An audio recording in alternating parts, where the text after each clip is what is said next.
Yo,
Bash, you been tripping on them hoes.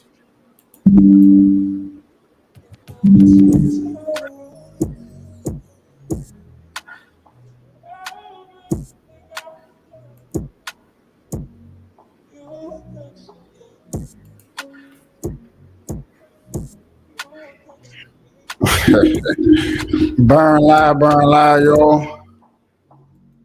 What it do, yo? What it do, yo? What's up, man? Burn live, yo. Merle Wankley keeping you connected. Hashtagging these red eyes, changing the viewers eye red. Keeping underage, smoking off social media. Killing myself for your entertainment. Sitting here with friends and family. Starting a cannabisation. Yeah, yeah, yeah, yeah, yeah, yeah, yeah, yeah, yeah. Hey, what up? What up? What up? What up? Hey, Justice. Hi, everybody. What's up, Facebook? What's up, YouTube? What's up, Twitter? I do have my Twitter page on here. How everybody doing? I appreciate everybody stopping through. Y'all know it's Monday. It's like my favorite work day ever. I'm probably the only person that loves a Monday. I have been marvelous, absolutely marvelous because it's Monday. I get to bring them receipts. I get to talk about actual facts that's going on. I get to roll up some strawberry chocolate flavored weed today. That's the weed I'll be smoking on with you guys when I'm bringing in my receipts and stuff. Man, everybody that's on Facebook, everybody's on YouTube. If you can do me that small favor, hit that like button. Get me spread it around the world. Get me spread around that algorithm. Get me spread it around that nation. Okay, so I'm just letting you know. A lot of few things been going on. Las Vegas, Golden Knights hockey team has been looking good. Democratical senators, people that have been throwing themselves into the candidates or running in for presidency, have been coming out on the View, making statements, been heavily into the Twitter. So today, tonight, it's a few subjects we're gonna kind of bounce around a few things. I like that I have been actually covering stories that a lot of other people haven't been covering, so I actually been feeling actually appreciate it. Go hit us up on Discord too. The boy got Discord.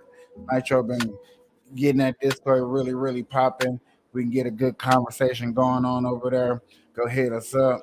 You know what I'm saying? Actually, we do be going live on the Discord after the show. We sit up in there for another hour, sit and talk and discuss things that's going on. So please head over there to the Discord. So, ladies and gentlemen, another thing I need to start breaking down is get your blunts, get your weed, get your joints, get your bongs. Justice, I know you like your bongs. You've been smoking bongs. I don't know if you hit a bong today, but I just know when I be watching your show or your lives, you be smoking on a bong. Me, I'm smoking on a. I know some people are gonna be mad at me, but I'm smoking on a Swiss Sweet Classic green leaf. It's the only thing that kind of had that was suitable for me. Now, ladies and gentlemen, I love going to my boy right here. Ooh, shit. We're gonna go to the View. And Thomas Scott, who's a conservative from, I do believe, Virginia, North Carolina, South Carolina, one of those spots is from. So he went on the View, letting people know why he's a good candidate to run for president, why people should vote for him, things he believes in. Some of the questions they did ask him, I think Disney's was, I believe, some marvelous questions. These are questions that, I wish they would ask Joe Biden, see what he said. So let's get into this, listen what they had to say. I understand this is Black Conservative too. He's on here too. Let's get into this. radical left. Well, I think Disney and Ronnie have been in a combat zone for a number of months over what I thought was the right issue as it relates to our young kids and what they're being indoctrinated with. I thought he started off on the right foot on that issue. It is 100%. No, not here. I'm sorry, sir. Do not boo. This is the View. We accept we don't have to believe everything people say, but you cannot boo people here, please. You cannot do it. Please continue. We will fulfill the notion that this is a nation that can become more perfect. And what I am concerned about. I bet you Trump, but they would have let him booed. But I appreciate that. That's what you call a small turnaround. And that's also what you call kissing ass so you can get that paycheck, if you know what I mean.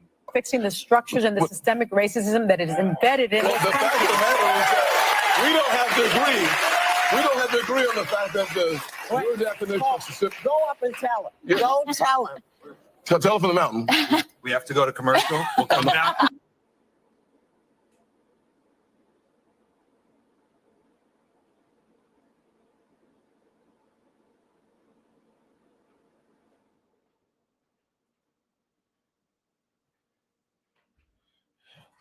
Oh, dang. I ain't know they froze.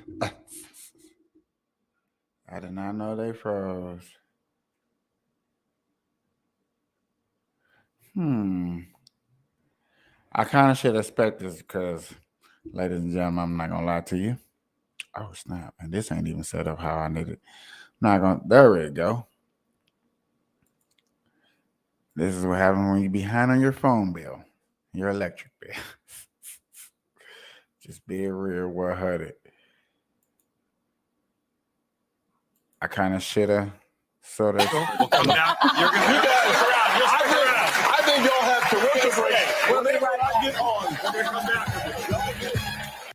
All right, guys. So we got to talk about the cackling hens on The View, who decided to host Tim Scott in the GOP primary. He's really actually running for vice president because that's the best thing that he can hope to get out of.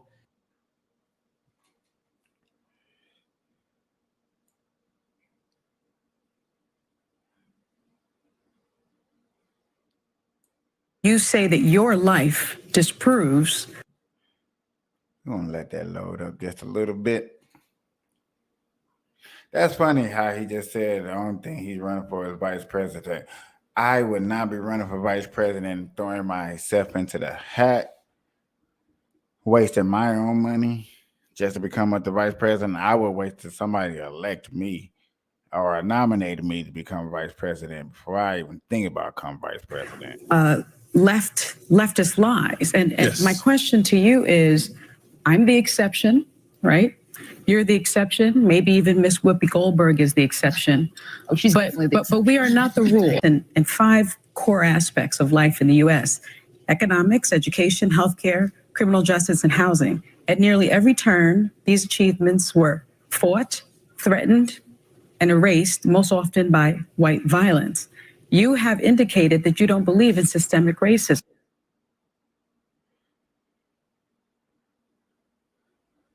Why do it every time we get to the good part? They gonna do me like this, y'all. Lord have mercy. I don't know if we're gonna be able to watch this because simple fact, I should have paid my damn. I'm behind on my phone bill, so they're gonna be acting slow.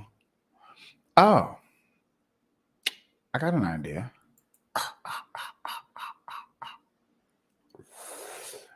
I got an idea.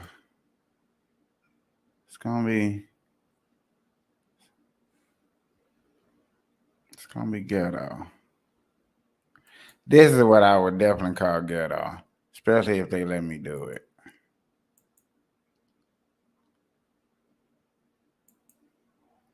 And I think they know what I'm trying to do, so they're not gonna let me do it. Point of that's an investment criteria for you. Well, behaviors are going to have to change, and this is one thing we're asking companies. You have to force behaviors, and at BlackRock we are forcing behaviors. 54% of the incoming class are women. We added 4 more points in terms of diverse employment this year, and what we are doing internally is if you don't achieve these levels of impact, your compensation could be impacted. Okay, We're doing the same thing. and so it's just you have to force behaviors, and if you don't force behaviors, whether it's gender or race or just any way you want to say the composition of your team, you're going to be impacted. And that's not recruiting, it is development, as Ken said. And ultimately, it's still going to take time, but I am just as much shocked as Ken is that we have not seen more opportunities, and we're going to have to force change. All right, guys. So we got to talk about. That's messed up how ghetto I gotta be. Y'all can't see that. That's so ghetto. I know y'all like, man, no, he didn't just put it to that little bitty ass screen so we can try to watch that video. Yes, I did. Boycott in history because a former Anheuser-Busch executive came out and revealed why Bud Light went woke. Okay, why are all these companies going woke? Okay, and a lot of people are wondering why, because hey, I haven't really seen much evidence that this stuff helps improve the bottom line. Okay, however, apparently what is happening is that there are forces, for example, large asset managers like a Vanguard, like a BlackRock, like an etc., lefty investment firms that are actually pushing these companies to go woke, despite the fact that going woke isn't necessarily good for the bottom line. And a former Anheuser-Busch executive came out and confirmed that to be the case in a recent interview with Jesse Waters that I want you guys to take a look at. Let's bring in Anson Frericks. He's a former Anheuser-Busch executive and co-founder of Strive Asset Management. So how does this actually work? These guys are telling the truth? Jesse, thanks for having me this morning. I mean, here's how it works. It's pretty simple. You just have to follow the money. If you take a look at BlackRock, State Street, Vanguard, they manage $20 trillion worth of capital. But it's not their own money. This is the money of everyday citizens, firefighters, police officers, doctors who generally have their money either via 401ks or in a lot of cases, large pension funds. Large pension funds like the state of California, which manages the largest pension fund in the U.S., and the state of New York, and then European pension funds as well.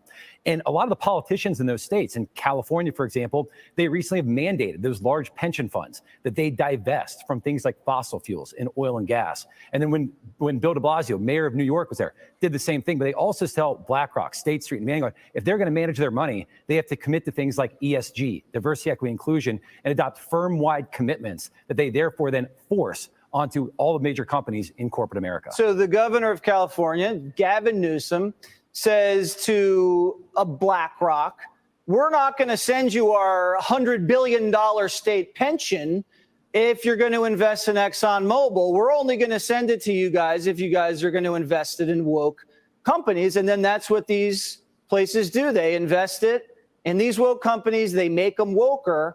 And then everybody gets paid. You left Anheuser-Busch because of some of these shenanigans. What happened there? Oh, I left Anheuser-Busch, not necessarily because of Anheuser-Busch, but a lot of other companies. I was living in Atlanta, for example, during the 2021 time period, and you had the citizens of Georgia. They voted for representatives to make sure we could have election integrity laws. You have to have an ID to vote. And for that ID to vote, this seemed like it was pretty logical law. I was kind of surprised in Georgia didn't have it. But what was crazy to me was that after the fact, BlackRock came out and they said, we're against this law. We think this is bad for democracy. This is bad for society. And they basically then had companies like Coca-Cola, like Delta, and heck, even Major League Baseball. They canceled an all-star game over this. And when I was seeing this was bad for capital markets because instead of these companies just delivering soft drinks or heck, doing Major League Baseball, they're getting involved in these political issues. That's bad for these companies because they're alienating a lot of their customers, as we're seeing right now with firms like Anheuser-Busch. But frankly, it's bad for democracy. It's bad as well. Citizens should be able to decide these things through free and fair elections, not necessarily with a small group of asset managers and CEOs that are telling individuals how to live their lives. Yeah, I remember when the left used to hate Wall Street, and now they love Wall Street because Wall Street's woke just like they are. Yeah, so you seen that, you heard that. I hope you guys kind of understand what's going on there, okay? In some of these lefty states, like, for example, California or New York, you may have the governor or the lefty politicians there basically tell asset managers like Vanguard, like State Street, like BlackRock, hey, we're not going to let you manage our multi-$100 million pensions because you invest in companies that we don't like, okay? And therefore, these asset managers are pressured to, I guess, create other funds, like, for example, ESG funds for pension funds to be invested into. Okay, and that basically incentivizes companies to go woke, to try to improve their ESG because they may get more capital investment because they're woke, right? The more woke they get, the more likely they are, or the easier it is for them to be a part of some ESG fund, which means that they're going to get an influx of capital. That influx of capital is going to elevate the share price, and the shareholders, the CEO, they all benefit, right? Y'all see how get off have to be today. Ooh, shit. Damn. The CEO. It's gonna be a doozy. It's gonna be a doozy. I wonder, can we watch? Do you support the sexualization of kids through pride propaganda by corporate? Is there something that we can help you? This sort of behavior does not accomplish anything. If you don't like what Target is doing with their Pride collection, then you probably shouldn't go and shop at Target. And you especially shouldn't go and harass employees who are just trying to do their jobs. The dude even goes as far as to say he's going to buy the shirt just so he can burn it. So you're going to give a corporation that you don't approve of money so that you can destroy one of their products? Make it make sense. I don't support Target's Pride collection, and it's not because of religion, because I'm personally not religious. I don't support it because I feel like it's pandering. I feel like we're hyper-focused on sexuality, and I feel like we shouldn't be having these conversations with children. And putting this on kids' t-shirts and kids' clothing does imply that these are conversations that little kids need to be having. But am I going to go harass a random Target employee because I feel that way? No, I'm just not going to shop at Target. And if you really wanted to make a statement, you should go to the people at Target who are Listen up, I have one rule. If you don't wish to be here, don't come. Dude, what does that mean? It's not dude, it's Mr. Barf. The S is silent. You're fucking gay. Marcus, shut up. No, you shut up, you dyke bitch. Hey, Marcus. What? You're free to leave. Like right now? Like right now. What the fuck? Do you want me to go to the dean's office? I don't care where you go.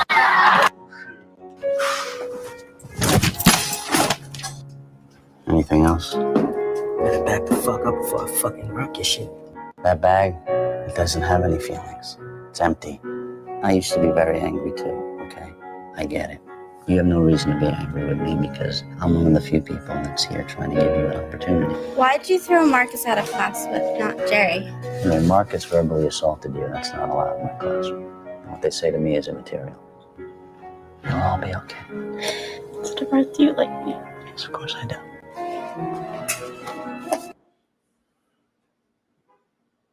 Don't y'all wish? I wish every teacher was like that. Yeah, if every teacher was like lovable and caring and adorable, like we would be okay.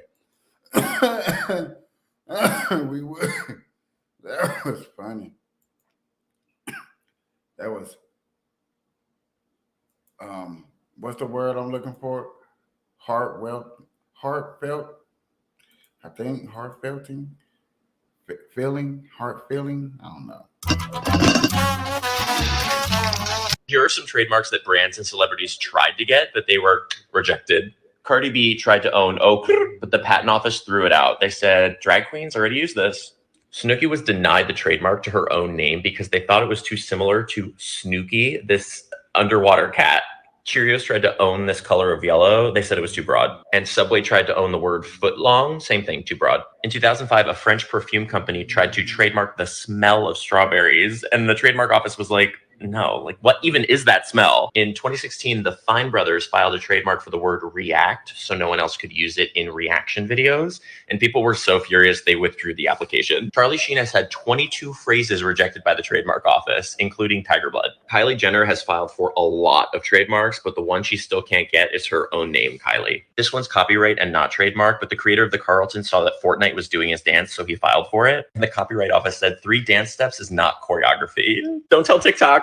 Here are some trademarks that brands and celebrities tried to get, but they were rejected. The Hunchback of Notre Dame is one of Disney's darkest animated movies, but the story it was based on is straight up depressing. For starters, we get more details about Quasimodo's condition and learn that he's blind in one eye due to a wart growing over it, has red sores all over his face, a hump growing out of his back and chest, and he's almost completely deaf from ringing the church bells. Just like in the movie, he falls in love with a gypsy named Esmeralda after she rescues him from a public beatdown, but her heart is also pursued by Quasimodo's caretaker Frollo and Captain Phoebus. This love triangle falls apart a bit differently in the book, though. Out of jealousy, Frollo tries to murder Captain Phoebus and then frames Esmeralda for it. Phoebus survives, but Esmeralda is still sentenced to death, which ultimately leads to her being hanged in front of the church, to the horror of the hunchback. Heartbroken and enraged, Quasimodo throws Frollo off the church balcony and then disappears from the public eye forever. Then, years later,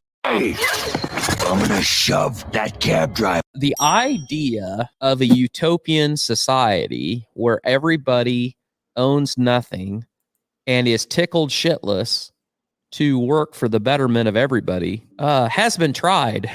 has been tried so many times. And the problem with it is people soon figure out that some people work pretty hard at that. And then some people figure out that it's going to get done no matter what they do, so they don't do anything. Yeah.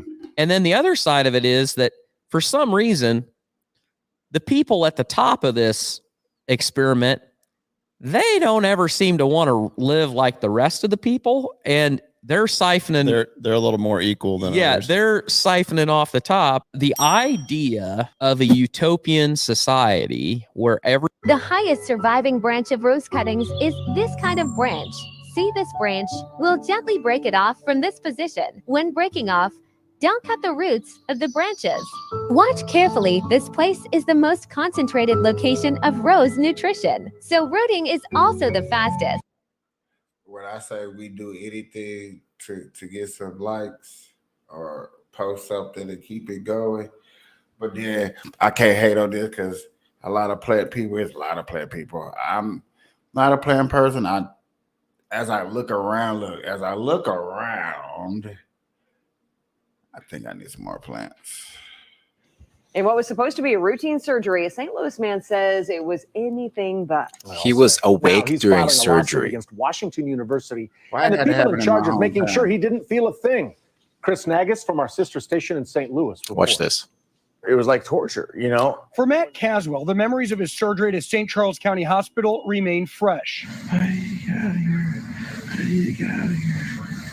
I need to get out of here. Matt. I need to get out of here. This is terrible. Caswell says he was scared and in pain after undergoing surgery for a hernia. And I remember them, strapping me down.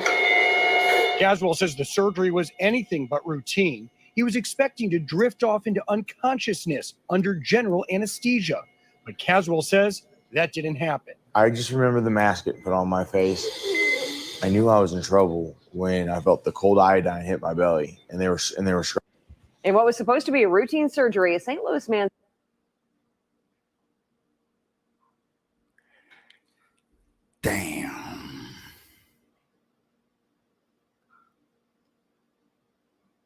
Damn, that's fucked up. Totally fucked up. Sad, messed up.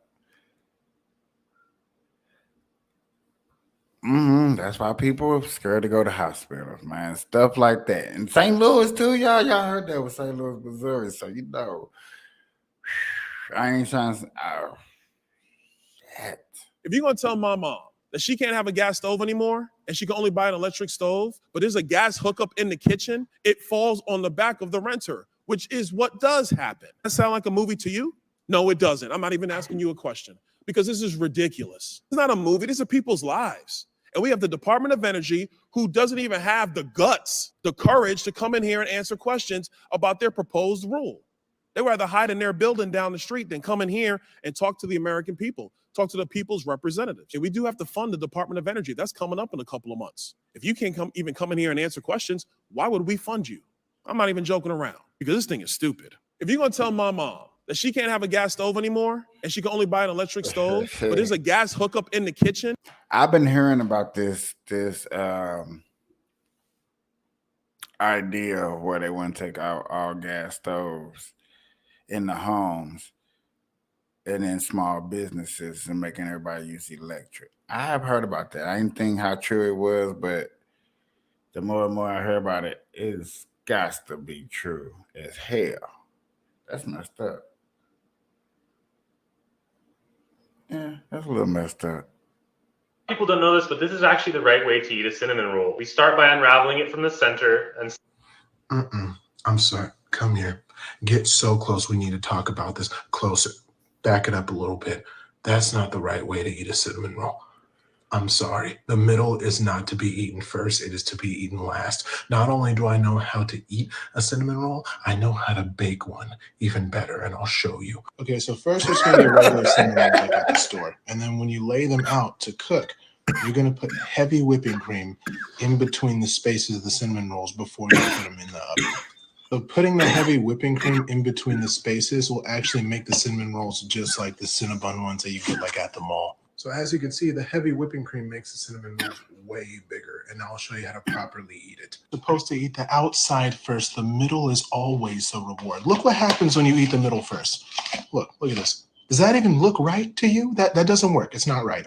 People don't know this, but this is actually the right way to eat a cinnamon roll. We start by unraveling it from the center and... I'm sorry. My name is Miss Darling. Have you ever wanted? My name is Miss Darling, and I'm going to be a new teacher in social studies. Oh, would you wait for me a couple of minutes? I'll be right back.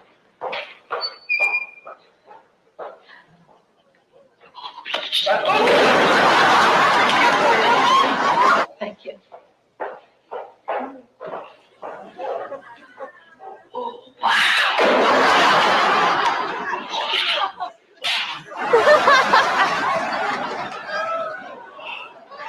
Holy man.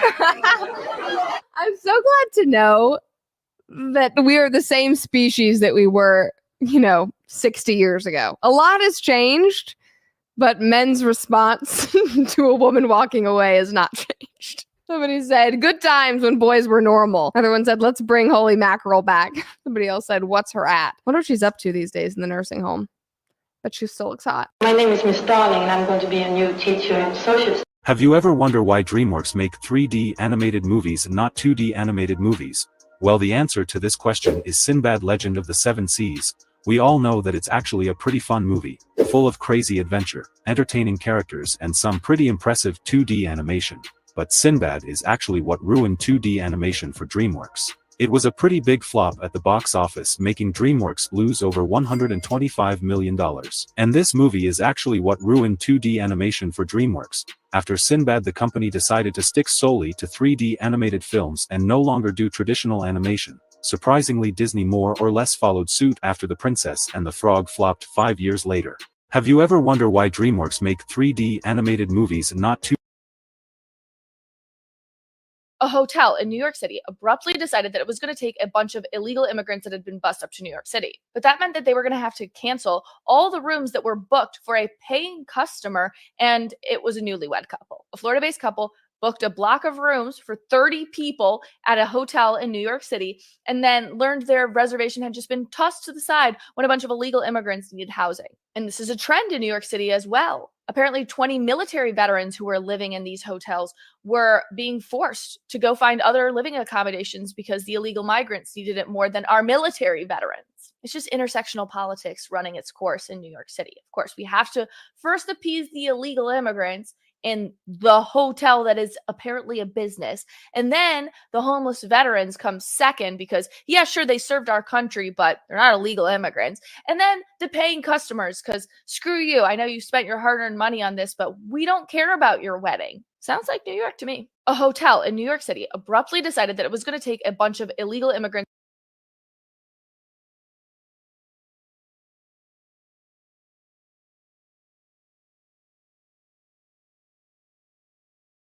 How many stars are on the United States flag? 103. 103? I know, but I don't. Yeah. 51. 32.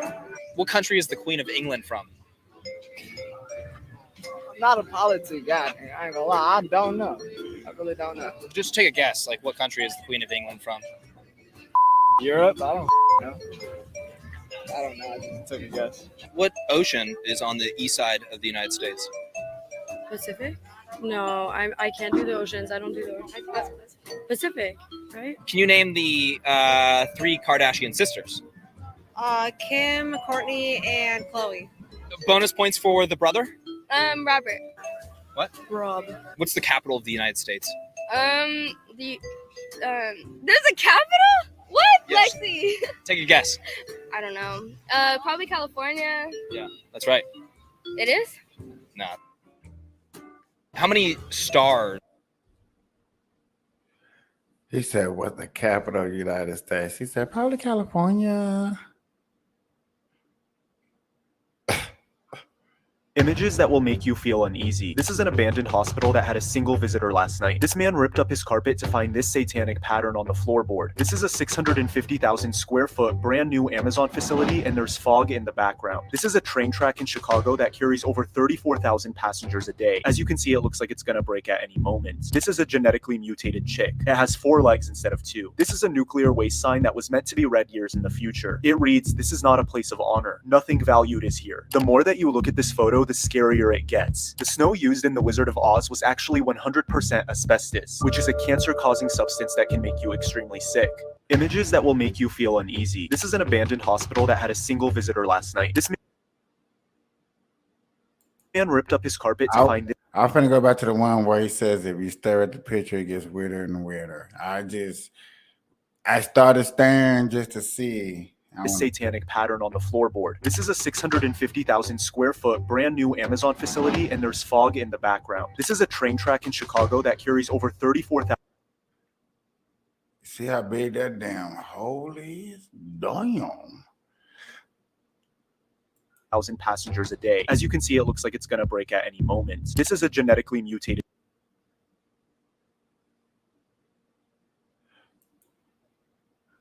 chick that has 4 legs instead of 2. This is a nuclear waste sign that was meant to be read years in the future. It reads, "This is not a place of honor. Nothing valued is here." The more that you look at this,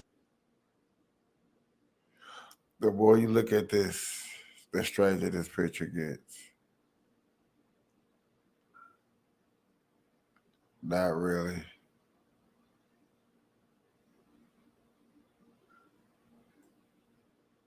Not really.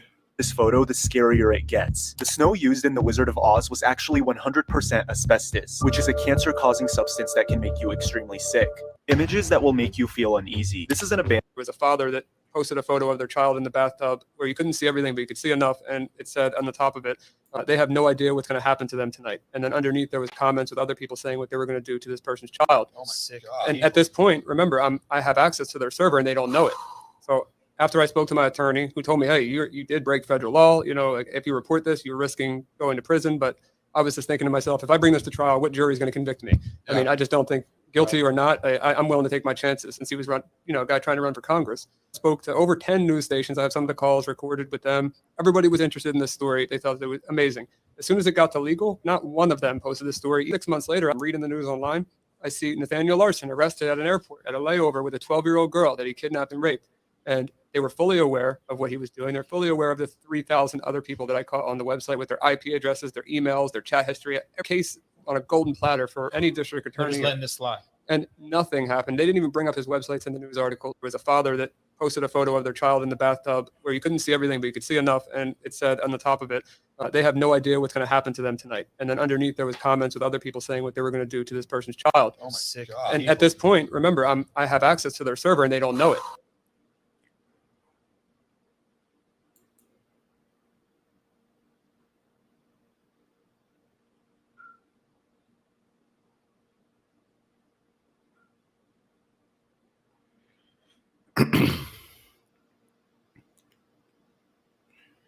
I don't think the internet was ready for podcasting and the information that has been spilled out. When you think about the information that keeps getting spilled out, I don't think nobody was ready for this. You know what I'm saying? The freedom, and people got their own money to spend to show that, look, I'm going to tell my story, you know what I'm saying, one way or the other. This story right here, out of all stories that we can ever talk about, is going to be one of the most dangerous, strangest, weirdest, and saddest because nothing happened.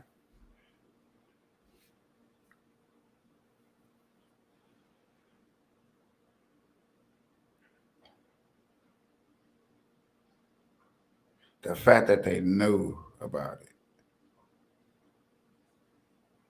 is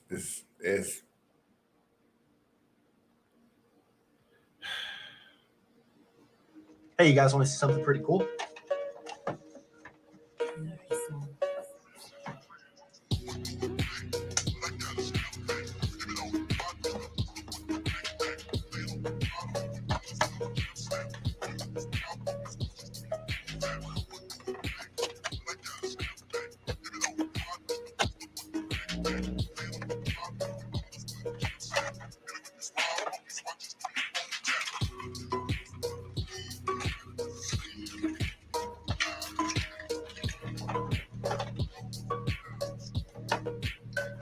I can put on both arms to my Iron Man suit now, completely by myself, with these really, really awesome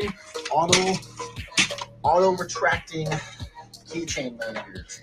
So now I promised Adam at the end of the other movie, the High Evolutionary has created Adam's species. That was the way in. But High Evolutionary is directly related to Rocket. So it was the thing that was the most kind of separate that we put back into it. We had also, teed up Aisha in the second movie. We had all of that, but it was definitely the more difficult part to make a part of it. I think I should call him Adam. I promised Adam at the end of the other movie.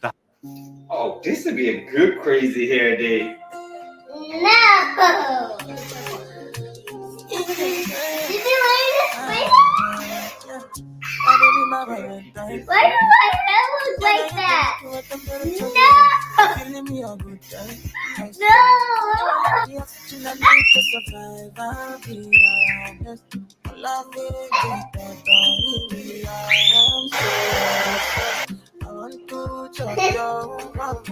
in the world?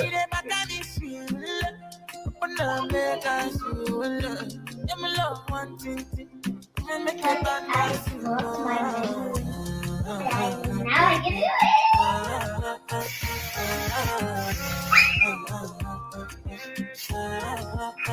Alright, now we're done. Look at the camera. Oh my god, dude.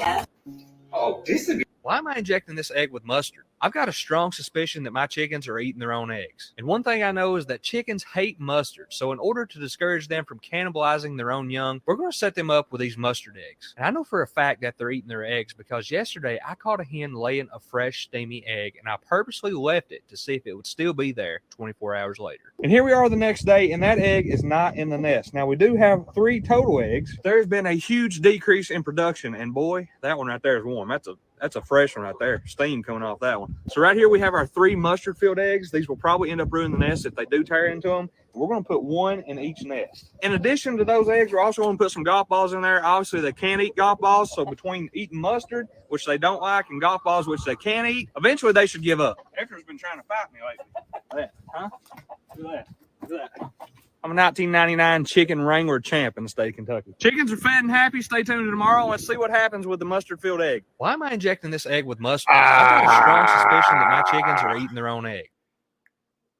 I ain't gonna lie to you, I wanted to see. I wanted to see. That's messed up. Can I really go back to? Because y'all been playing nice. We need to. I want to go back. What's this? California Attorney General Rob Bonta is looking into criminal charges or civil violations over now 2 groups of asylum seekers who were flown by charter to Sacramento, reportedly under false pretenses. We think it's the state of Florida. We think that because there's documents that were given to the migrants to sign with the name of the state of Florida on it. It's their voluntary transportation program. It's the same program that was used in Martha's Vineyard. Today, California Governor Gavin Newsom tweeted at Florida Governor Ron DeSantis saying, "You small, pathetic man. This isn't Martha's Vineyard," and suggested kidnapping charges. So far, DeSantis' office has not responded to requests for comment. They were made promises that were never intended to be kept and were not kept. According to an organization supporting migrants on the ground, the first group of individuals was approached at a migrant center in El Paso, Texas, lied to, and offered help to get them jobs and take them to their final destinations. Instead, they were left at the Catholic Diocese of Sacramento with no warning. We're still trying to learn more about the second group that landed today. The first was made up of 16 people seeking asylum in the U.S. from Colombia and Venezuela. Several faith-based organizations are mobilizing to provide support. Help them to get their bearings, and then also, help them to, whatever the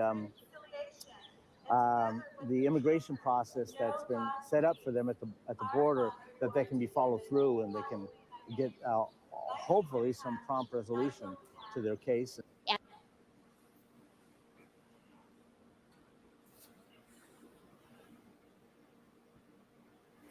Okay.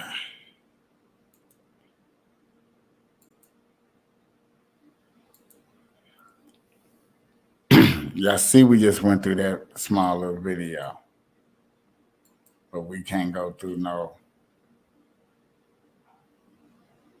Y'all see what's going on, man.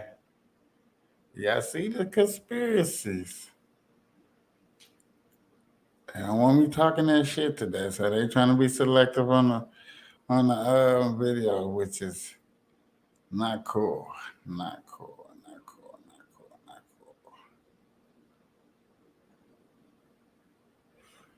Now, I don't know what I want to watch.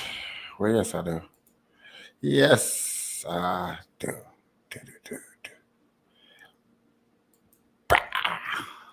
Let's try one more time. Republican presidential candidate Tim Scott facing some of his harshest liberal media critics head on.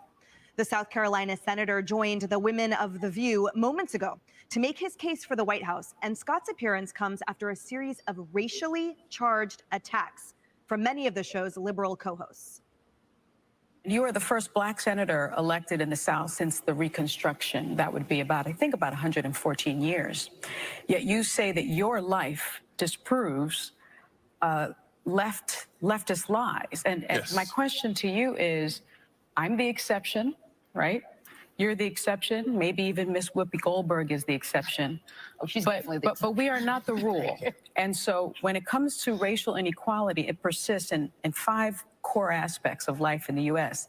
economics, education, healthcare, criminal justice, and housing. At nearly every turn, these achievements were fought, threatened, and erased, most often by white violence. You have indicated that you don't believe in systemic racism. What is your definition of systemic racism? Let me answer the question that you've answered. Or does it even exist in your mind? Let me answer the question this way. One of the things I think about, and one of the reasons why I'm on the show, is because of the comments that were made, frankly, on this show, that the only way for a young African-American kid to be successful in this country is to be the exception and not the rule. That is a dangerous, offensive, disgusting message to send to our young people today, that the only way to succeed is by being the exception. I will tell you that if my life is the exception, I can't imagine. But it is. But it's not, actually. It's been 114 years. Yeah, so the fact of the matter is we've had an African-American president, African-American vice president. We've had 2 African-Americans to be secretaries of the state. Kaylee, just one of his many incredibly thoughtful, reasoned, prepared comments throughout his time there on The View. It was phenomenal what Senator Scott did. He came locked and loaded with facts. He came across good-natured, charming, but strong. He went on to say, just after that clip, not only have we had a Black president, currently Black vice president, he said, I have a Black police chief in my community, Black head of highway patrol. There are Black men and women who are anchors at ABC, CBS, NBC, ESPN, Fox News. And then he goes on to say we have Black unemployment under 5% for the first time under a Republican president, 95% high school graduation rate. And he said yesterday's exception is today's rule. Sonny Hostin looked at him speechless. Nothing to say, because those are facts. Those are undeniable what he said. And then they were only left to, in the next block, for some reason, Whoopi and Sonny hugged and like cuddled. It was very bizarre. I mean, look at that. Very odd. And then they shouted, one of them, systemic racism. So he did so well because he showed up with facts. He's so positive, so optimistic. But the women of The View, they continued to lie about Ron DeSantis. Anna Navarro said that he doesn't want to teach Black history, which another host on that show has had to apologize before because it's an outright lie. So they may have a defamation issue on their hands there. And not only that, another host said Ron DeSantis isn't conservative. I don't know what they drink over at The View, but it's something imaginary. Tim Scott trying to run for president, y'all. I did start following him on Twitter. I got to start looking at my Twitter account just a tad bit more. But that's what's up, my dude. At least we get to hear something that's going on about that. I ain't want to just keep shying away from, y'all know what we like to talk about on her. You know what I'm saying?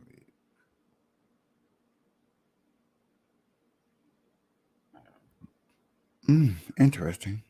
New at 5, an apparent follow-home robbery attempt in Fullerton captured on security camera and the rear view camera of the victim's Tesla. That victim able to fight off the suspects. Eyewitness News talked to his son, and our Sid Garcia is live in Fullerton with details on the investigation. Sid.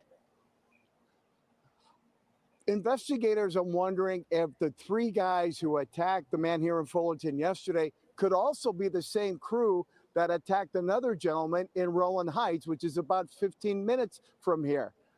The LA County Sheriff's Department's Walnut Station and Fullerton PD, well, they're comparing notes.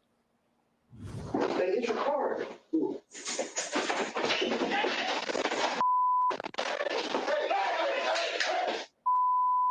It happened in broad daylight yesterday afternoon around 12:30. 2 men approached the victim. sprayed pepper spray in his face, but the victim was able to fight them off. The victim's surveillance camera and the rearview camera on his Tesla recorded the attack. Just super brazen. 12:30, middle of the day.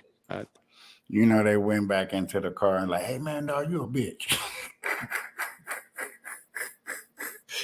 You know, they cussed each other out talking about which one didn't really handle that OG. Because they got handled 2 against 1. They didn't get the job done. That's what's up for sticking up. That's crazy. They're not afraid of anything. This man didn't want us to use his name. It's his father who you see being attacked by the 2 men. The son tells us his parents were returning home from church in Home Depot. They were followed by 3 men in this dark-colored sedan. 2 of them walked right up to his father and told him this moments before the attack. And they approached my dad and said, hey, someone hit your car. There's car damage. And you can hear it on the recording. My dad was kind of confused because they just kind of came around him real quick. And they pepper sprayed him all over. Thank God he had glasses because I think gave him a little bit of ability to like fight back. And he fought back hard. And I think they got caught off guard the fact that someone that old would fight back. What also helped, there was a landscaping crew working at the house at the time of the attack. The suspects, according to the victim's son, apparently didn't see them. These guys are heroes. Like my dad was screaming, fighting back, and they came running around and helped chase the guys. And the guys didn't realize there's more guys here, and they just boned out. There's a report of a similar case in Roland Heights. LA Sheriff's Walnut Station is investigating to see if it's connected to what happened here in Fullerton. And detectives from both agencies still looking for those 3 suspects. Live in Fullerton, I'm Sid Garcia, ABC 7 Eyewitness News. Wow, really. Hello, I'm Mark Brown. Get more great ABC. Those bastards got away. That's messed up, bro. It's more and more not looking too good about what's going on. In other news, I guess I am in Las Vegas. This has been a big talk. I have been covering it, so here's me covering The Nevada legislature on is in its final hours before the legislative session expires for the year, and still no movement on the ballpark proposal, which could send the Oakland A's to Las Vegas. Yes, so in the meantime, sports economists are calling it a bad deal, and local fans are still hoping the A's will stay. Front Row Dan Kerman has the latest. With hours to go before the end of the 2023 legislative session, Nevada lawmakers discussed and voted on numerous bills, but not the one that will turn over nearly $400 million in public money to the Oakland A's to build a $1.5 billion, 30,000-seat stadium with a retractable roof on the Las Vegas Strip. Everything about this deal from the A's ownership standpoint looks like it's been extremely poorly executed. When someone tells you you got to make a deal and you got to make it fast and they don't want to show you all the details, it's not a good deal. While Nevada's governor and lawmakers have said it's a great deal for Nevada, sports economists say just the opposite. The person who's going to benefit is the team owner. That's the person who's going to be selling the tickets, selling the luxury suites, and the people who are going to the stadium are typically wealthier people who have money to spend and they benefit from it, and that's going to flow largely to the owners. It's not going to flow to taxpayers, particularly the general taxpayer who aren't going to a lot of A's games. And Nevada residents seem to agree. A public opinion poll on the Nevada legislature's site finds of the more than 3,000 people who have voted, 71% oppose the A's stadium deal. No one in Las Vegas needs to bend over to accommodate them because, again, at this point, the A's need Las Vegas a lot more than Las Vegas needs the A's. Also opposed to the deal, the Oakland 68s, the diehard group of A's fans who want the team to stay in Oakland, but want A's owner John Fisher to go. This ownership group, just they suck. And we need somebody in here who actually wants to invest in the team and be a part of this community and actually grow the team, not just sit on what they have because they know that the team value has skyrocketed just by virtue of being associated with Major League Baseball. Just over the last few weeks, they've raised over $25,000 to print up these Sell t-shirts. At the A's game June 13th, they're hoping the stadium will be wall to wall with these shirts. It's just to show the world, like, hey, there is a pretty big fan base here. There are people here that do care a lot. It's just they've been, repeatedly disrespected and neglected. If the Nevada legislature doesn't act on the A's stadium plan on Monday, the governor can call the legislature back into special session. Dan Kerman, KRON 4 News. So, a lot of people have been asking, like, man, what's up with the A's? Is you coming report on it? Put your little 2 cents on it. I want the team, but I don't want to pay for it. we didn't play for the Golden Knights when they came. You know, I think that's a little bit more what Vegas is looking for as the people that was here. Oh, this is not the whole interview. I was supposed to actually do the Andrew Tate interview. That was supposed to be my special. That's what I was supposed to have done. But I don't know. It was really boring. The quality of it was bad. No bullshit. It was really, really bad. And I was like, why am I going to cover this really, really bad? Then it was really, really disrespectful to where he had to come out and make a whole speech about what his demands are for the next time that you see him because of who he is. After that, I was like, well, yeah, that interview just went out the door. It just went out the door.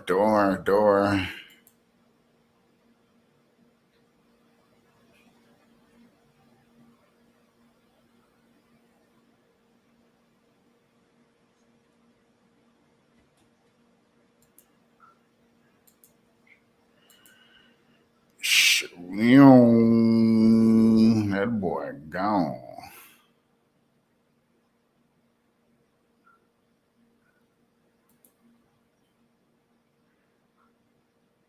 Out of here.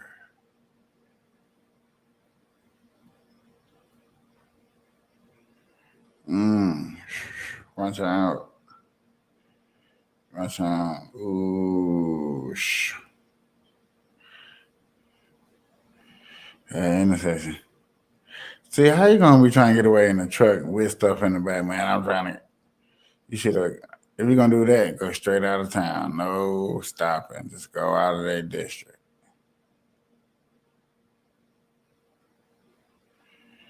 Don't drive around in circles wasting gas. Yeah, I know that's what's gonna happen. He's gonna go around in circles wasting gas. But they like, how he going 80? He ain't going real fast, niggas. I know people that go faster than that on the main street. Just cruising. Oh yeah, he just waiting on them to get his bail money before he pull over and then get locked up. He like, yeah, man, I got my bail money, nigga. Yeah, I can take me in now. Look at that, slowing down.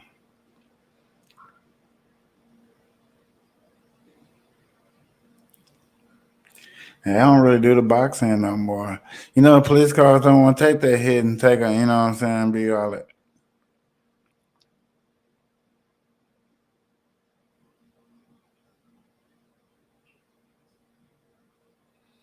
Yeah.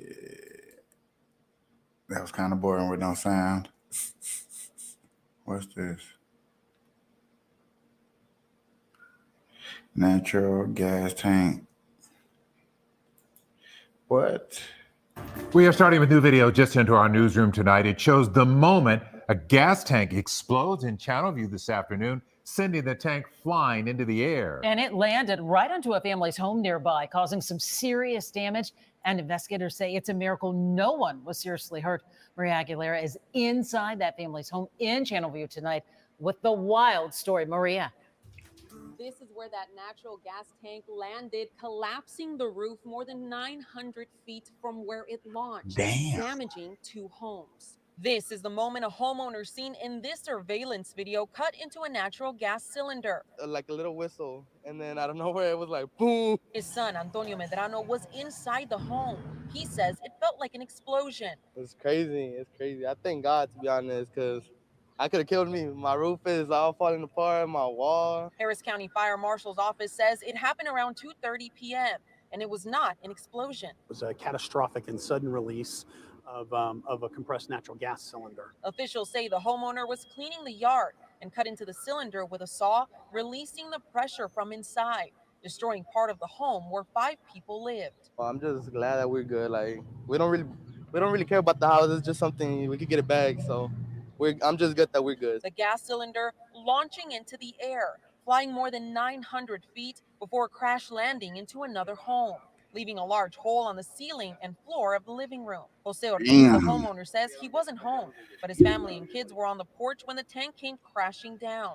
He says, thankfully, none of them got hurt. Frustrated, he says, and scared, knowing you're not safe in your own home.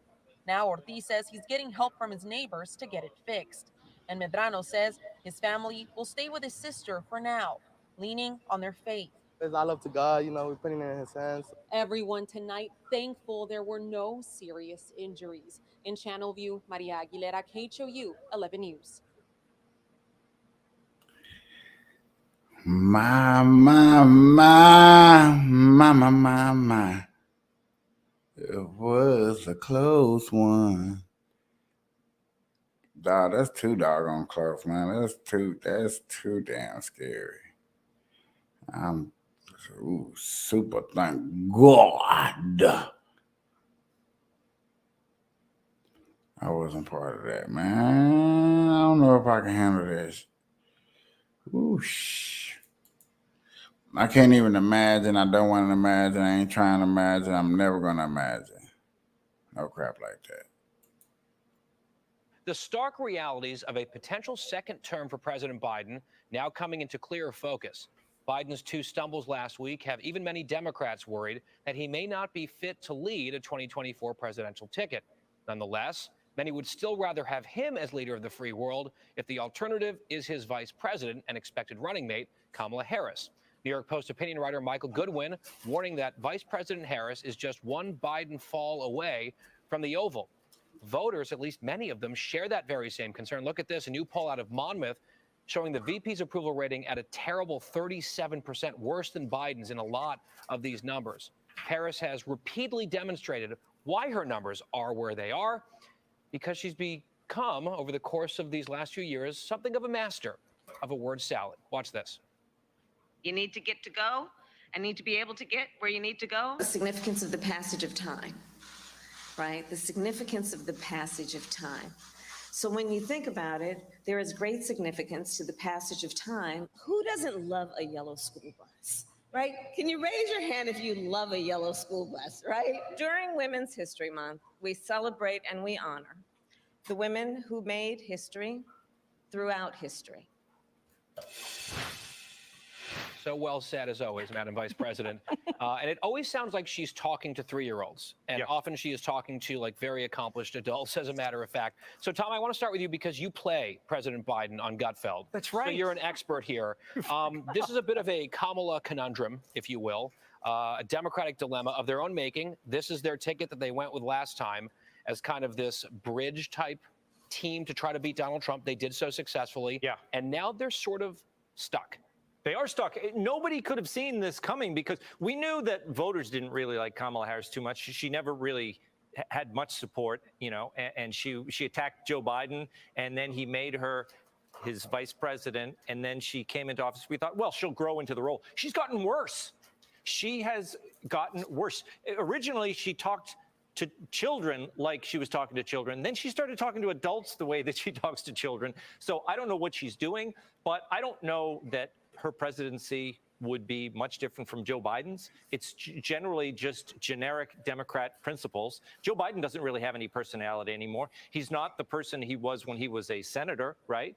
He's just the president now of the new left-wing Democratic Party. I think she would be the same. So policy-wise, I don't see much of a difference. But she is, Anita, unpopular. That's not just my opinion. The numbers really bear that out.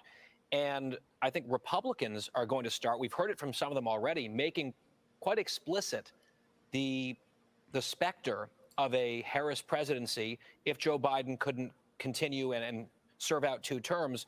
That seems like potentially a potent attack. Yeah, well, she is unpopular. She has been unpopular, as Tom mentioned, for a long time. She never actually made it to the first contest, the Iowa caucus. She had to drop out of the primaries before getting to the first most important contest. And yeah, she, unfortunately for her, has provided a lot of examples for Republicans to exploit, right? But you know, you mentioned. I mean, we all know, people that watch this show, we all know that. Ain't no new details. If there ain't no new details to help us out on that, yep. Ivan, thank you. Now to a story you'll see only on CBS News Miami. Dramatic new surveillance video shows the moment an off-duty Miami police officer stopped an attack on a homeless man. Tonight, police say it was a matter of being in the right place at the right time. CBS News Miami's Peter Dench spoke to police about this and has a story. Miami police tell us the detective may have stopped the victim from being seriously injured. He was working an off-duty detail and heard the victim's cries for help. We hear people say sometimes, like, you know, see something happen and they go, I wish I was a cop, or I wish there was a cop around. Well, in this case, there was a cop around. Surveillance tape captures some dramatic images just after 9 Thursday morning. Police say with his weapon drawn, Miami Police Detective C. Calzadilla takes a man into custody just moments after he has attacked and robbed this man in the white shirt. Police say it happens on Flagler Street near 10th Avenue, as the victim is followed by another man who demands money and then takes off his shirt as if he's preparing for a fight. He actually goes into his pockets. He goes into both pockets, takes out $6, a Social Security card, and just some business cards that the victim had in his pockets. The officer hears the victim saying, police, police, police. Looks back and sees the guy, and he thinks that he's being stabbed. So Detective Calzadilla has to move quickly. So the officer comes out with his hand, with his gun in the hand, tells the guy, the suspect, get on the ground. Once he realizes that the suspect is not armed, he switches from his firearm to the taser, orders him down. The suspect complies and is arrested on scene. This is a perfect example of being at the right place at the right time. And this officer was commended for doing this. Police say 35-year-old Carlos Rebello was charged with strong-arm robbery.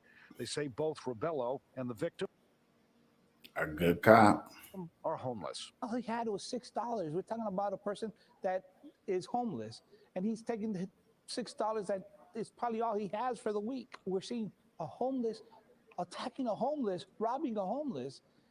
It's incomprehensible why do that?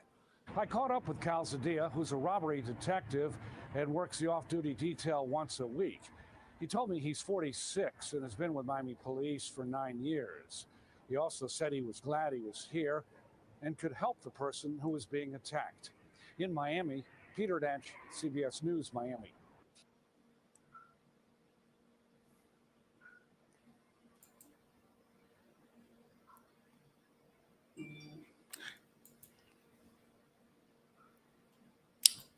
Just want to keep Back covering a it. new warning about a surge in organized retail crime. Stores are losing big money, raising prices to cover it.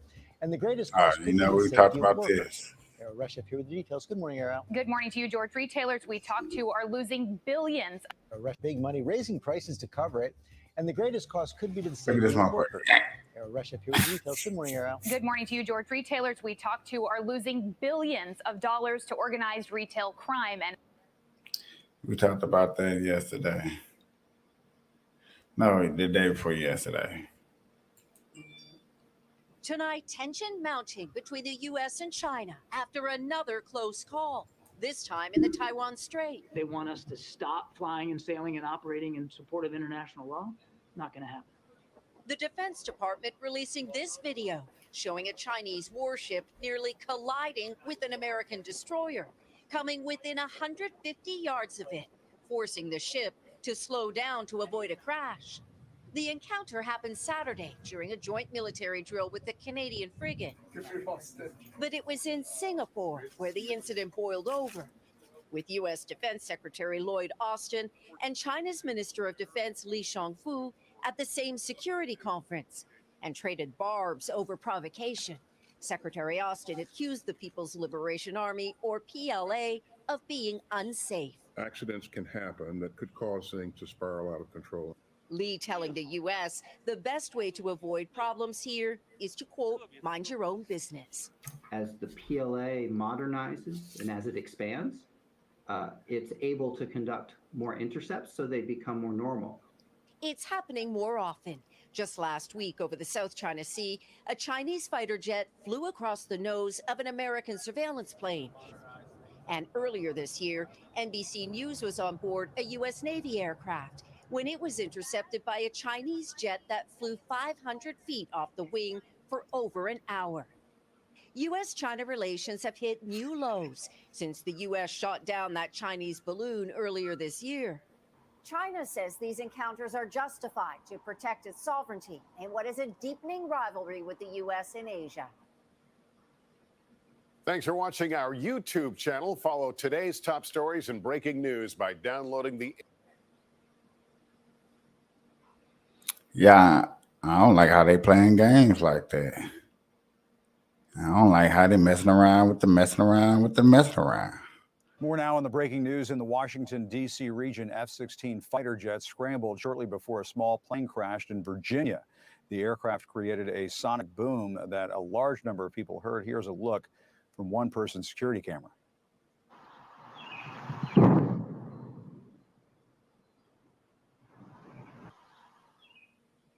And CNN aviation correspondent Pete Montine joins us now. Pete, you have new information on this. What can you tell us?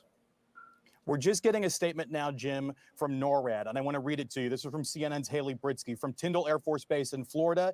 NORAD says F-16 fighter aircraft responded to an unresponsive Cessna Citation jet. That is a very large business jet, seats between 7 and 11 people. This happened earlier today in Northern Virginia. NORAD aircraft, this statement says, were authorized to travel at supersonic speeds, which would explain the sonic boom that was heard far and wide from Annapolis, Maryland to Leesburg, Virginia, all the way down to Manassas and Quantico. NORAD says in this statement, during this event, the NORAD aircraft also used flares, which may have been visible to the public in an attempt to draw attention to the pilot. Flares were deployed with the highest regard for safety of the intercepted aircraft and people on the ground.